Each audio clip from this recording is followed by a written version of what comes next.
मु ब्रह्मानंद महाराणा प्राथमिक विद्यालय शिक्षक संघर सभापति।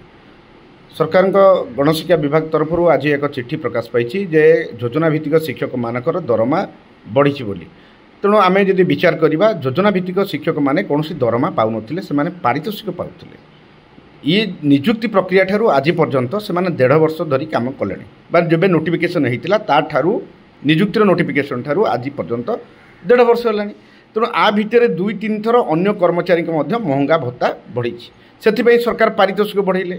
आमर दाबी से नाला दाबी थिला ओडिशा रु अन्य विभाग भली प्राथमिक शिक्षा रु ठिका चुक्ति एवं ये जो कुत्सित प्रथा स्कीमेटिक या तुरंत उच्छेद करी से तुरंत नियमित करेंगे एवं 6 वर्ष 8 वर्षर जो स्वेच्छासेवी शिक्षा सहायक और शिक्षा सहायक कनिष्ठ शिक्षक कार्यकाल को नेशनल इंक्रीमेंट देकी गणना करेंगे। सरकार ताहा करना से केवल पारितोषिक बढ़े एथिरे कौन शिक्षक आम एत खुशी ना योजना भित्तिक शिक्षक खुशी ना आम आशा करूँ सरकार पाखे दाबी करूँ सरकार तुरंत से नियमित करूँ एवं ओडिशा रु शिक्षा रु यदि अन्य विभाग सबु विभाग जदि ठिका चुक्ति निजुक्ति उठुची ताले प्राथमिक शिक्षा स्कीमेटिक निजुक्ति बा योजना भित्तिक शिक्षक निजुक्ति की तुरंत उच्छेद करेंगे।